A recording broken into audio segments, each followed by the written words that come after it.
Hi, my name is Terry, and you're watching Terry Tells the Story. Today, we're talking about Elsagate, the internet's most dangerous secret. The internet is not a library. We like to tell ourselves it is because libraries are safe. Libraries have librarians, people with degrees in ethics who curate the shelves to make sure the anarchist cookbook is not sitting next to the very hungry caterpillar. But the internet doesn't have librarians. It has architects. And those architects didn't build a library. They built an engine, a massive, global, self-producing engine designed to do one thing and one thing only: keep you watching. In 2017, we found out what happens when that engine decides to raise our children. We call it Elsagate, but that name is too clinical. It sounds like a political scandal or a boardroom dispute. It wasn't. It was an algorithmic fever dream. It was a digital hallucination that was piped directly into the eyes of the most vulnerable of the population on the planet. And for years, nobody, not the parents, not the programmers, and certainly not the executives, did anything to stop it. Think about the way a toddler interacts with technology. They don't have the critical thinking skills to realize that something is off. To a 3-year-old, Elsa is Elsa. Whether she's singing about the snow or whether she's being kidnapped and distorted into a version of Spider-Man, the character is the main anchor. The toddlers follow the face.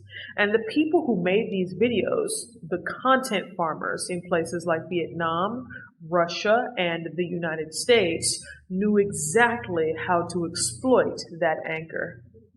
They didn't start out trying to traumatize kids. They started out trying to make money.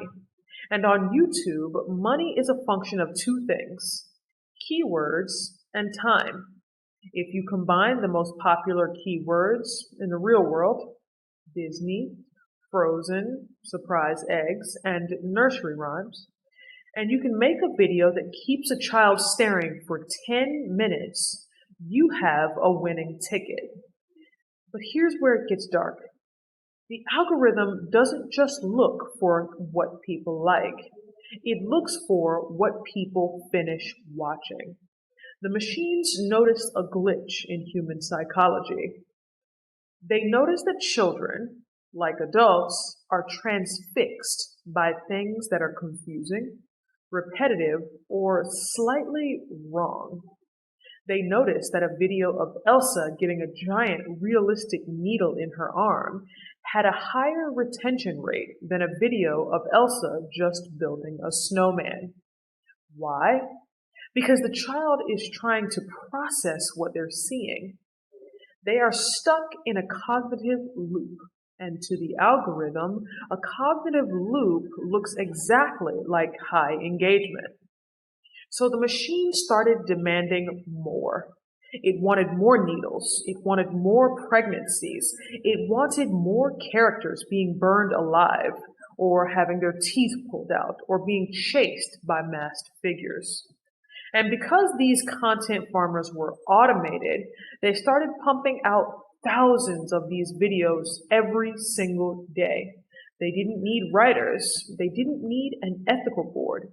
They just needed a graphics card and an internet connection. Imagine the sheer scale. Millions of videos, tens of billions of views.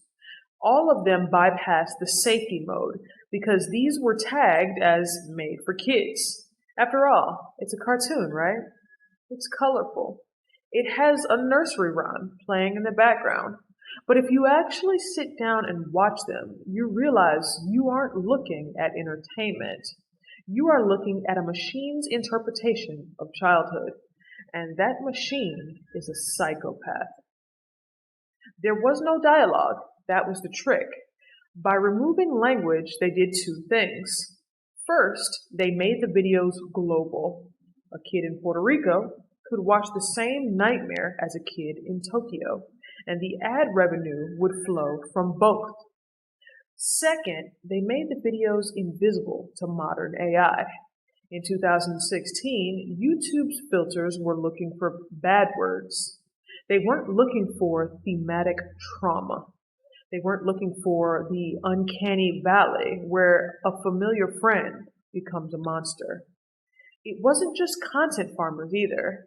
It was the vloggers, the ones who realized they could put their own children in these scenarios.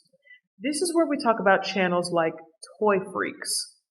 A father filming his daughter screaming in terror as he put live crawfish in their bathtub.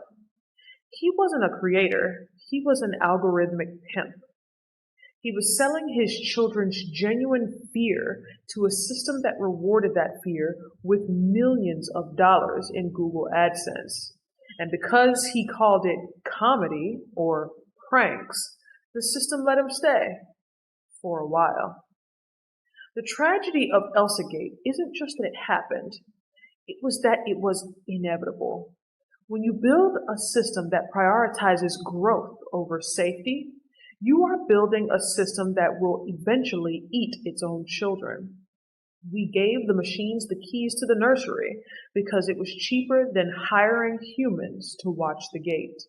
And when the parents finally looked over their shoulders, they didn't see a digital library.